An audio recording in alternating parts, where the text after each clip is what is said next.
Hello, good morning dear students. This is Sonia Kaushik and welcome you all on my YouTube channel. Today we are going to discuss most important question from the chapter biomolecules, and these questions were taken from the previous year question that are asked in NEET exam, and this question will be helpful for the all NEET aspirants 2020. And let's start today's topic. Start करते हैं students. I have tried to conclude the MCQ in the form of important points, so it will help to go through a quick revision of the important points.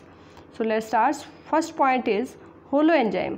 My dear students, what is holoenzyme? It is a conjugated enzyme that is formed by apoenzyme plus cofactor. Now what is apoenzyme? It is a protein part, and what is cofactor? It is a non-protein part. It can also be called as prosthetic group. Alright, so in most of the exams the question will be asked from the topic what is holoenzyme, is a simple enzyme, conjugated enzyme, like that. And sometimes they ask what is the protein part and what is the non-protein part. So protein part is apoenzyme and non-protein part is cofactor. It is also called prosthetic group. Point second, most simplest amino acid. My dear student, there are 20 amino acids that helps in formation of protein. Out of them, most simplest amino acid is glycine that have H as a functional group.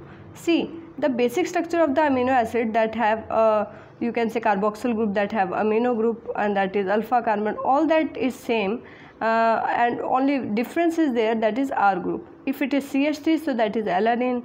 So different R groups form different amino acids. So simplest amino acid is glycine.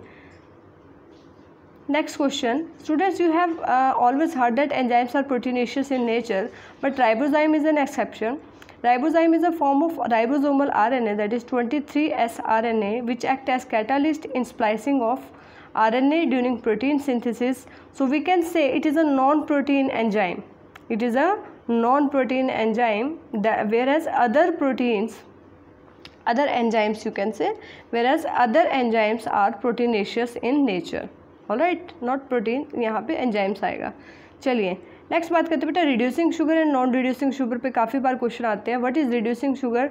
So the sugar that have free aldehyde और ketonic group that are called reducing sugar, and the sugar that don't have any free aldehyde और ketone group, उनको हम non reducing sugars कहते हैं. And we can also differentiate reducing and non reducing sugar. हम ऐसे भी differentiate कर सकते हैं. The sugar that can reduce the Fehling solution, Benedict solution, वो रिड्यूसिंग शुगर है. जो नहीं रिड्यूस कर सकते उनको क्या बोलते हैं हम? Non reducing sugar. तो माय डियर स्टूडेंट्स, कई बार क्वेश्चंस कई बार आ जाते हैं कि reducing and non reducing sugars कौन सी है. So sucrose is non reducing sugar. Basically it is a disaccharide.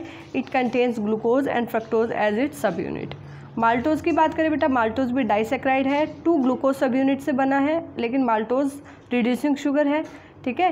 Lactose and ribose 5-फॉस्फेट, ठीक है, ये दोनों रिड्यूसिंग शुगर है. क्यों इनको रिड्यूसिंग शुगर बोल रहे हैं हम लोग? चाहे वो हम लैक्टोज की बात करें, माल्टोज की बात करें, या राइबोज 5-फॉस्फेट की बात करें, why they are called reducing sugar? Because they have presence of free aldehydic and ketonic group. Next point is about chitin. Chitin क्या है बेटा? Chitin is a polysaccharide that is present in cell wall of fungi and in skeleton of insect. As exoskeleton आप कहेंगे इसको, exoskeleton of insects, and it is made up of sub unit NAG N acetyl गैलेक्टोसामाइन.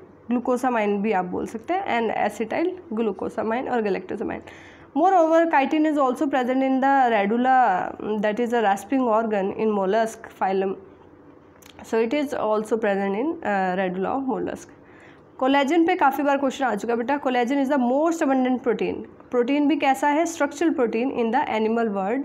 लेकिन अगर हम plant world की बात करें student, या होल बायोस्फीयर की बात करें, सो RUBP, राइबोलोज बिसफॉस्फेट कार्बोक्सिलेज ऑक्सीजनेज, ये एंजाइम को हम लोग बेटा मोस्ट अबंडेंट प्रोटीन बोल सकते हैं होल बायोस्फीयर के अंदर. होल प्लांट वर्ल्ड या होल बायोस्फीयर भी हम इसको बोले तो ठीक रहेगा.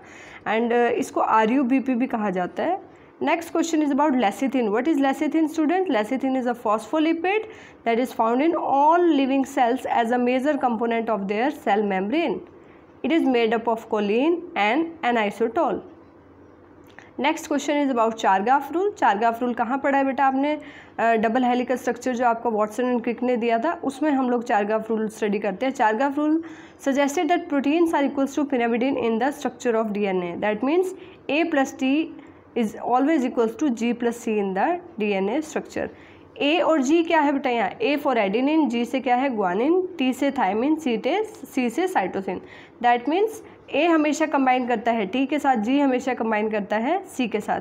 दैट मीन्स जितने DNA स्ट्रक्चर के अंदर A होंगे उतने ही T होंगे, जितना एडिनिन होगा उतना ही थायमिन होगा, जितना ये ग्वानिन होगा उतना ही साइटोसिन होगा। So overall we can say the purines, number of purines is always equals to number of pyrimidines. Very important. Next question is about antibodies. Antibodies are basically protein, my dear student, that helps to protect us from various pathogens, and our immune system basically B cells, that is from bone marrow, or bursa fabricans in case of birds, that helps in formation of antibodies. Specifically these are formed by plasma cells. तो antibodies proteins है। Okay, कैसे proteins है बेटा, glycoproteins है। इनको immunoglobins भी बोल सकते हैं। 5 डिफरेंट टाइप्स की हो सकती है, IgG, IgM, IgA, IgD, IgE। बेटा इसमें से कई बार क्वेश्चन आ जाता है मोस्ट अबंडेंट एंटीबॉडी कौन सी है। मोस्ट अबंडेंट एंटीबॉडी है IgG, ठीक है, दैट इज़ ट्रांसफर्ड फ्रॉम और also transferred from placenta, from mother to foetus, ठीक है। IgA को सिक्रीटरी एंटीबॉडी कहा जाता है। It is present in all body secretion like tears, saliva, mucus, ठीक है।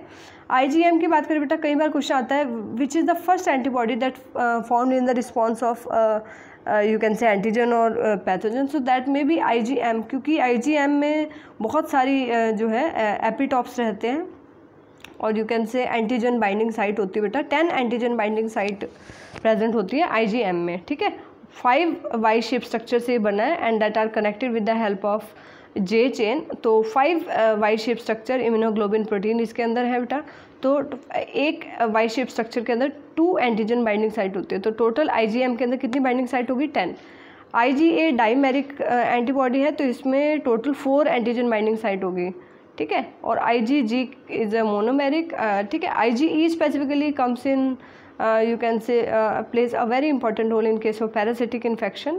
तो इन एंटीबॉडीज़ की नंबर उस टाइम में इंक्रीज हो सकता है, ठीक है। और हम एलर्जिक रिएक्शंस की बात करें तो बेसोफिल्स का नंबर इंक्रीज हो जाएगा। मास्ट सेल विल रिलीज और secrete you can say that is serotonin, ठीक है, एंड लाइक दैट। चलिए नेक्स्ट क्वेश्चन बात करते हैं। न्यूक्लिक एसिड्स पे क्वेश्चन आ चुका है। न्यूक्लिक एसिड्स क्या होते हैं बेटा, they are polymers of nucleotides. अब न्यूक्लियोटाइड 3 सब यूनिट से बना है बेटा, that is nitrogenous base, ribose sugar या deoxyribose sugar in case of DNA, ribose sugar in case of RNA। तो basically nitrogenous base, ribose sugar और third component is phosphate. अगर phosphate नहीं होगा तो उसको हम न्यूक्लियोसाइड कहेंगे। लेकिन न्यूक्लियोटाइड में क्या होता है बेटा, न्यूक्लिक एसिड्स के अंदर यानी कि DNA RNA के अंदर जो स्मॉल सब यूनिट है दैट इज न्यूक्लियोटाइड, ठीक है। Nucleic acid was first discovered by mixture as nuclein, name उसको न्यूक्लिन दिया गया था, and the nucleic acid name given by Altmann. Alright students, so these are the some important questions in the form of points that are asked in last previous year exam, ठीक है। We can discuss the previous year question from any chapter of your syllabus. If you want specifically to conclude the important question of any chapter, you can mention in comment box.